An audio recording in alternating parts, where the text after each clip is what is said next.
కృప పొందినోళ్ళు, కృప పొందినోళ్ళు రెండు వర్గాలు ఉన్నారు ప్రజలు. కృప పొందినోడు నీళ్లలో సముద్రం రెండుగా చీలితే ఆ చీలిన మధ్యలో గుండా కృప పొందినోడు వెళ్తే నీళ్ళు ఏం చేయలే. కృప పొందినోడు దిగితే ముంచి పెట్టింది. స్తోత్రం. వాడికి వీళ్ళకి తేడా అయింది. ఐగుప్తు రాజైన ఫరో సైన్యానికి, ఇశ్రాయేలు సైన్యానికి తేడా అయింది. వీళ్ళకి కృప దొరికింది, వాళ్ళకి కృప దొరకల.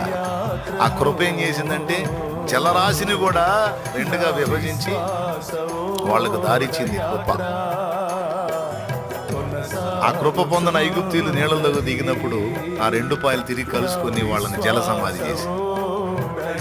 ఇప్పుడు చెప్పు, లోకస్తులకి నీకు తేడా ఏంటి? నువ్వు కృప పొందిన దానవు, కృప పొందిన వాడవు.